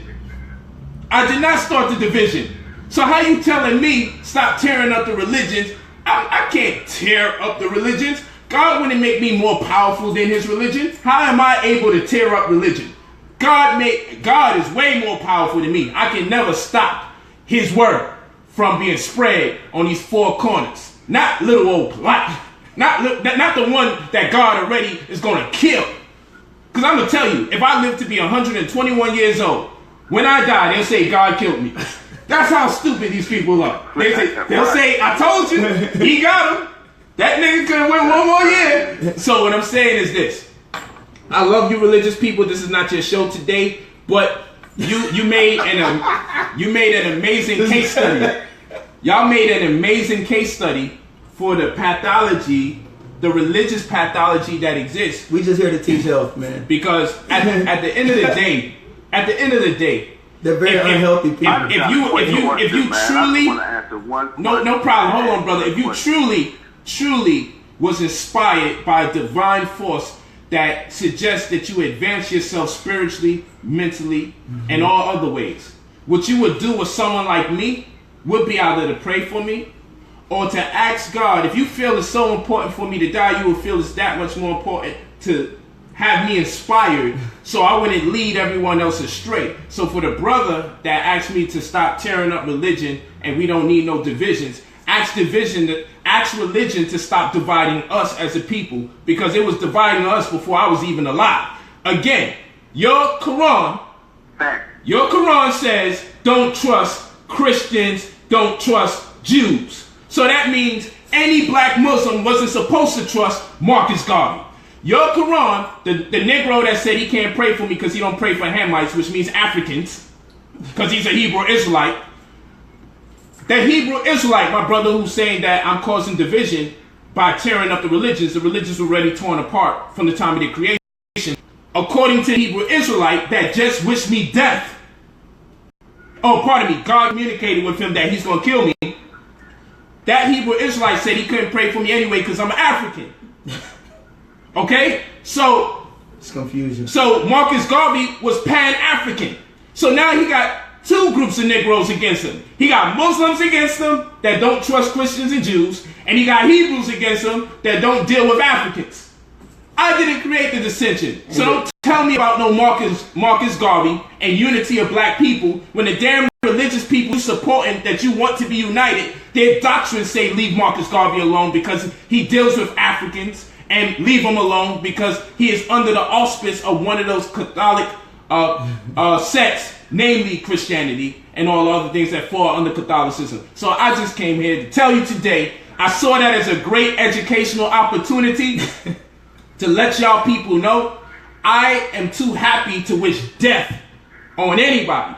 I love people. I may not love you, Jesus, and I may not love you, God, and the only reason, I'm going to say it clearly, the only reason I don't have no love for Jesus, the only reason I have no love for God is because they sat on their fucking ass and watched us be manipulated, murdered, raped, castrated, robbed, and pillaged for hundreds of years unannounced. And it says Jesus is going to come like a thief in the night. And if Jesus does come like a thief in the night, and as a thief in the night, who's to say he didn't already come? Because a good thief is coming in and leave and nobody know he even came. That motherfucker probably came already and said, yo, this white man be on his bully. I'm getting the fuck out of here before he fucking kill me again. I already survived one death and resurrected, nigga. You see the stigmata? I ain't about to do it this time. These niggas got guns this time. Last time they used nails. You feel what I'm saying? So listen, and that whole story's stupid because look at the type of trees that exist in that geographical locale. What the hell could you have nailed him from? Did they order these fucking trees from Europe or something?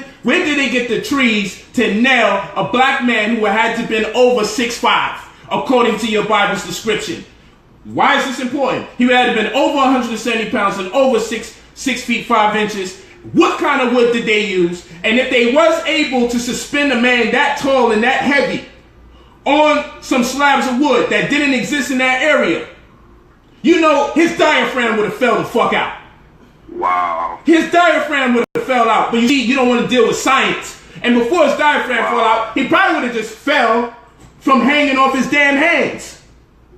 But you see, you don't want to deal with that.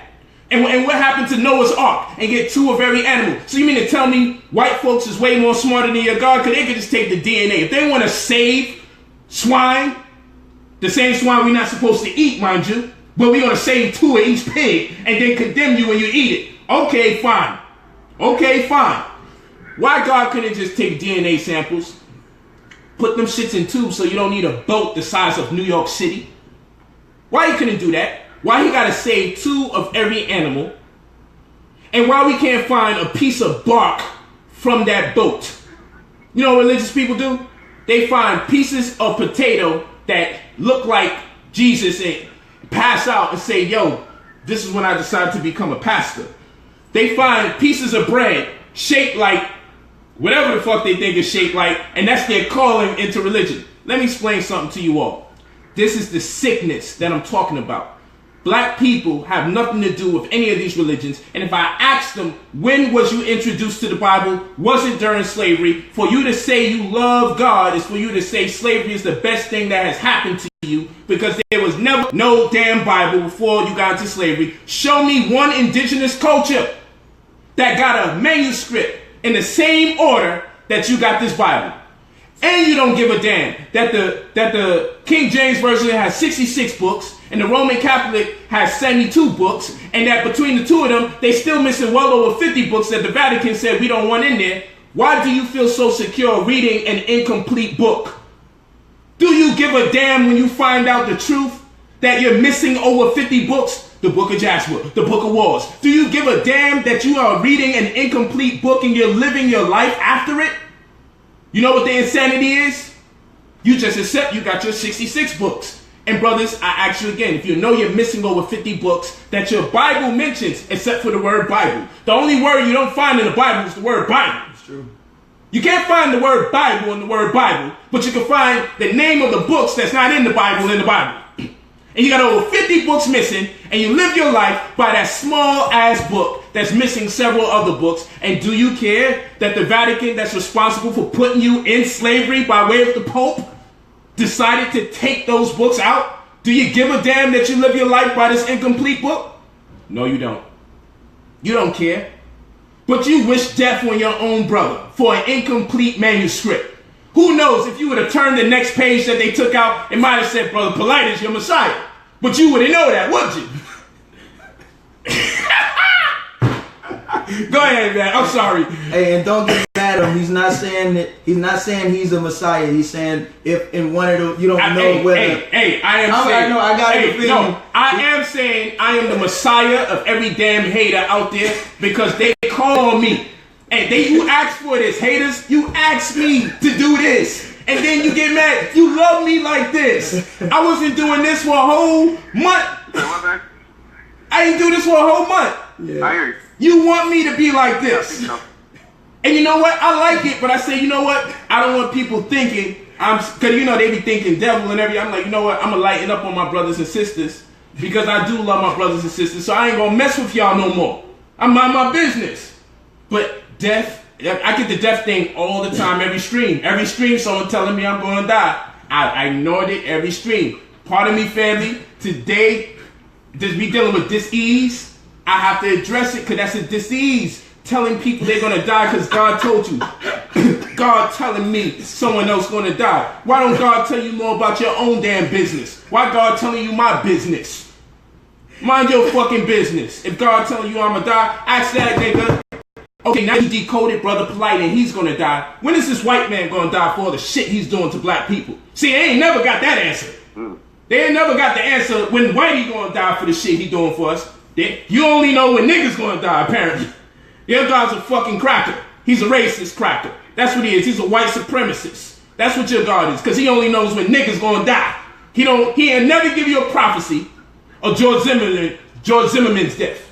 He don't give you no prophecy. He'll give you the Mike Brown prophecy of his murderer. Shot him in his fucking head, on his knees, in the name of he stole a cigar. He don't give a damn about our people. Or a little 12, 13-year-old boy shot in his torso in Ohio. Very right. You feel me? Right. There ain't no damn prophecy when the murderers of our people gonna die.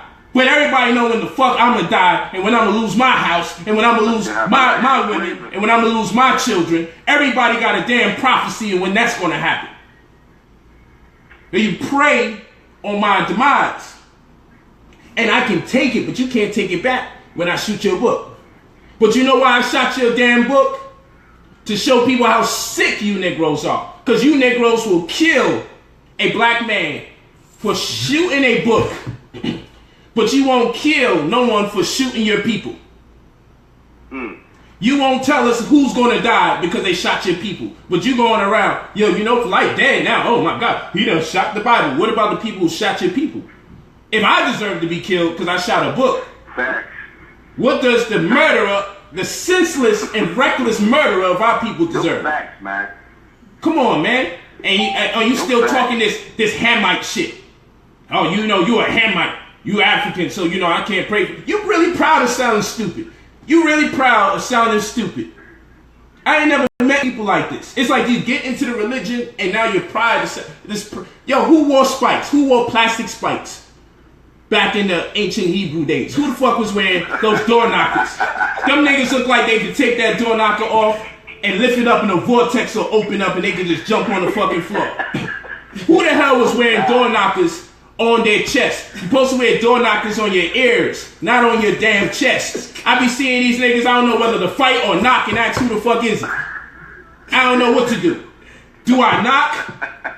Or do I fight? I don't know what to do with these damn Hebrews. I'm asking, when the hell did our ancestors... Hold on. Where in that Bible, where in the Bible does it says you Negroes supposed to be dressing in Timbs and fucking bed bug infested sheets, door knockers and plastic spikes on your wrists? Where in the Bible did you get the description for them damn garments you wearing outside on the streets? Seems to be the mill. Okay? And do you know that every year these brothers celebrate the murder of Africans?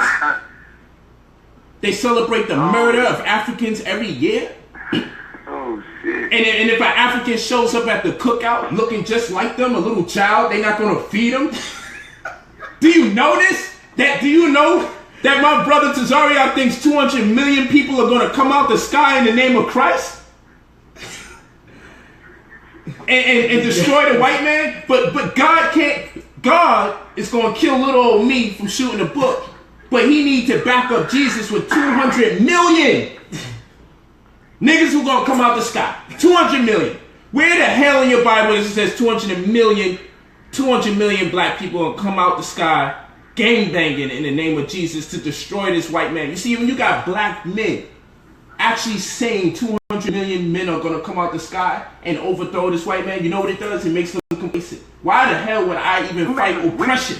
Why would I fight oppression if I believe 200 million people coming out the sky to back me up? Why would I even want to fight? Why would I want to learn politics? Why would I want to learn economics? Why would I learn anything about technology so I can create weapons to protect myself? Yep. Why would that even matter? My nigga, 200 million people coming out the sky. Job done. I ain't got to fight nobody. You see how that works? Y'all don't want this. Why y'all wake up this sleeping giant? I'm looking to mind my business. I don't want to deal with this chaos. I've established you people are nuts that believe in that crap. It's garbage.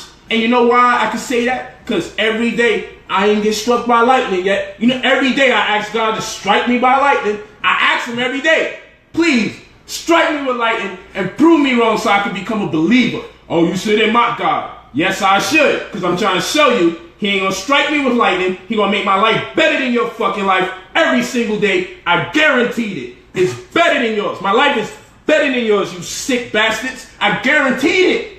Guaranteed it. You keep wishing hate on me, and I keep making sure I become more and more successful exponentially, because I told my family. And they're like, yo, Polight, you gonna piss these people off. That's what I gotta do. You know why? I told my family I'm gonna become so successful that I'm gonna relieve the chains of religion off my people's minds.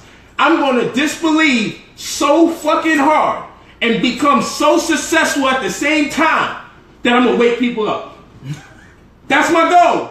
My goal is to mock God as much as I can and be extremely successful while doing it without doing anything debaucherous, without doing any bloodshedding and Illuminati sacrifices and all this make-believe bullshit people believe in. We'll do it the old-fashioned way. But I'm going to show you that, you know what? A black man can be successful because of his own intelligence, his own intuition, and his own zeal to study. And Marcus Garvey was religious. Most Honorable Elijah Muhammad was religious. Dr. King was religious. Geniuses. We love all of them. There was different religions. We love all of them. We love all of them. But they all had different religions. So does that tell us God is schizophrenic, or does it tell us give credit to those men? They were geniuses. They find inspiration through writings. Don't tell me they was only inspired by their Bible or Quran. They was inspired by their second grade and first grade teacher that taught them how to read. They was inspired by the teachers that taught them how to write. As they learn something, they use it to advance themselves. You want to pick the one thing out of all other things that they came across to be edified. All those brothers believed in different gods, and all those brothers was brilliant. So it tells me they were brilliant. It tells me black people have the potential, and we give the credit of their potential to everything else, and that's the slave master's plot. Because if you ever wake up to realize that you are actually brilliant, we will change the world overnight. If you ever woke up and gave yourself any damn credit. No, Jesus woke me up. It wasn't, oh man, God, he woke me up. He get me out of bed every night. You know what I say? My wife woke me up. I say she woke me up. She wanted me to get her something to drink. If Jesus woke you up, my wife woke me up. I'm living better than you. Your life ain't shit. Let's compete. Let's compete. Because before I become a fucking failure, before you religious zealots, I'm dying a fucking success. I'm going to prove to y'all this white man lied to you. I'm going to prove it. He's a liar. His race is a damn lie. His religion is a lie. His doctrine is a lie. And it make you hate your own people when they're doing better than you. Rather than celebrate their greatness, celebrate their genius. I'm reading in the chat. I'm seeing the crazy shade you casting this brother with, but you won't even come and show your face. I'll leave it open for y'all. Show your face and ask these questions and show the world how stupid you really are. Don't tell me this shit because you got melanin and you brilliant with all the dumb shit I see written in them comments. Face it, some of us just are not that intelligent. I don't believe in all this shit that just because you black, you smart, you brilliant, stop that shit. Long time ago, I just realized. That's why I said, hey, I got some white officers that's pretty dope too. You ain't gonna entrap me with this black people are great shit all the fucking time when we bullshitting. Brother Polight. Go ahead, King. I just wanted to know, man, is it true due to our DNA that everybody cannot stop eating meat? Is that true? Brother, I'll tell you this. Due to us being massively raped, we gonna have to take all them tests Brother Nate was telling us about. Because if there's something called gene food consistency. Boom. Okay? Gene food consistency. When you take an animal, which were animals, all of us, we're part of the animal kingdom, like it or fucking not. I gotta lay this shit down now the right way for people, because people be in their feeling, no, I am man, I'm melanated, I'm not an animal. But it's okay when the white man tells you, oh, you're in the animal kingdom. Everybody understands. Brother Polight says, no, you live in Beverly Hills, so you're never going to be able to say anything about us anymore. You don't got the right to criticize unless you live in the slums with it. Look, stop this shit. We're part of the animal kingdom.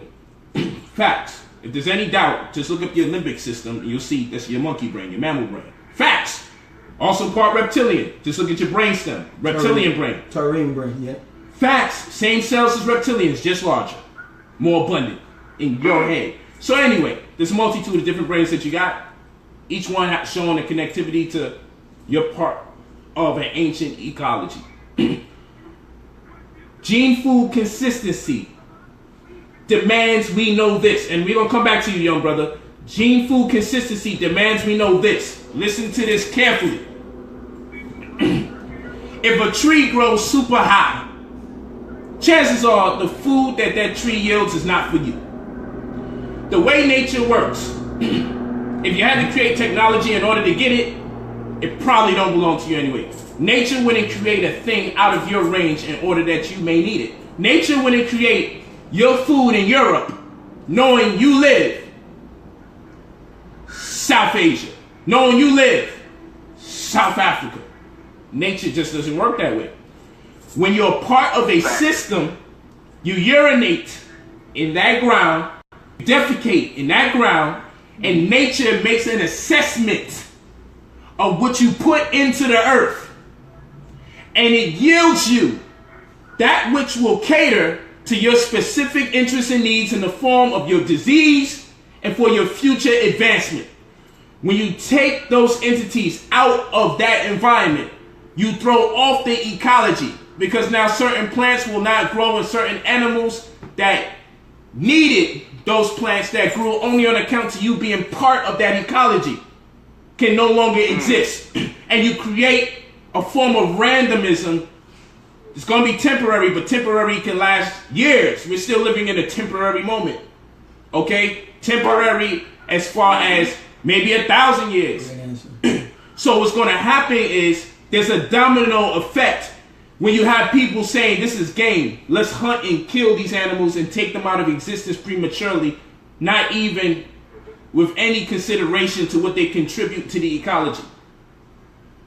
Ants are important. They burrow through the ground, create holes, so there's ventilation for the plants. Birds are important because they help with the germination process as they make it travel from one place to the next. The mountains, the dunes, the valleys, the plateaus, and the trees are important because it's what the birds use to be able to travel as they help in the germination process, because they don't see with their eyes. They feed off of electromagnetic pulses. So it moves around the curvatures of the landmass, and that's how they're able to know where to go without even seeing. Okay, the jellyfish doesn't even have a brain, but it's alive. But if the jellyfish didn't exist, we wouldn't be able to eat anything out of the sea, whether it be fish, crustaceans, seaweed, because the jellyfish consumes microorganisms that make life for us too dangerous to consume if they didn't live in the sea. So the jellyfish with no brain is alive, contributing to us.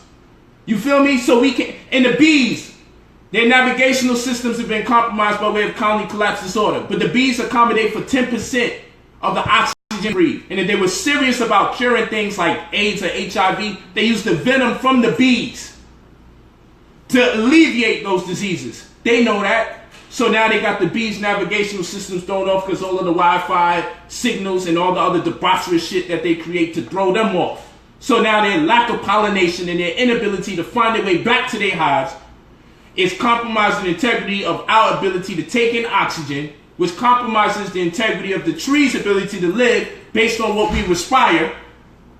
And as we pollute the oceans and contaminate it and throw off the jellyfish, the food winds up being higher in mercury for the entities that make it more abundant based on the entities that used to exist that would consume some of it. It's a domino effect. When you take even one thing out of a system, you throw off the ecology of the whole damn system, and then that system now, in order to subside its issues, it now has to be parasite off of neighboring ecologies. Now those entities have to move from where they at and start being parasites of another ecological system. And now new accommodations have to be made. Plants wasn't meant to cross-pollinate. If they was, they would have legs.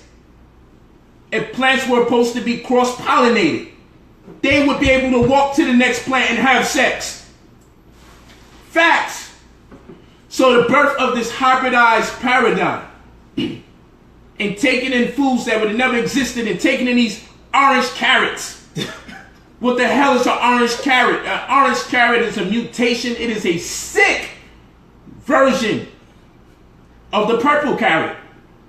Ain't no damn orange carrot. Let's be for real. But if I gave you a purple carrot, you say that shit looks poisonous.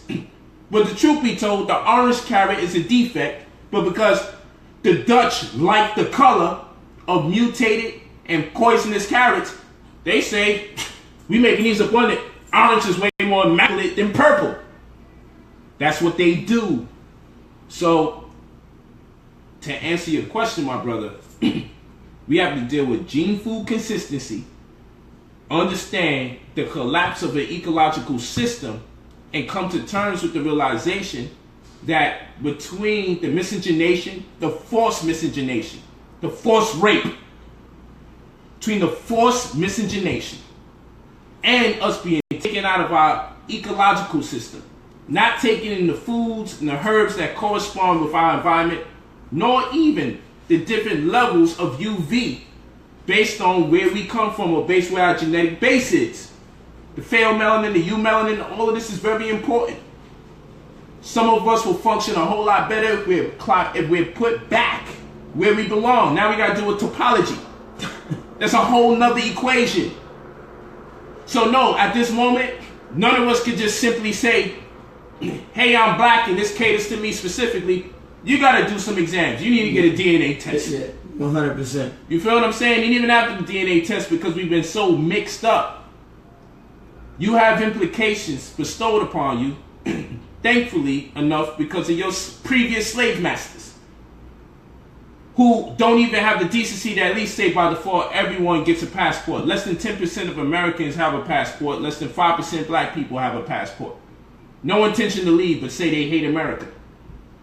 They buy cars, they buy clothes, they buy jewelry, they buy music, they buy nice TVs. They won't buy a passport. They'll tell America with no ambition or intent to just leave the country. The number one reason you should leave the country, number one, is to see how your body responds to a new environment. I'm not telling you to do this at random. Get a DNA test. Go to the part of the world where your DNA says you're from.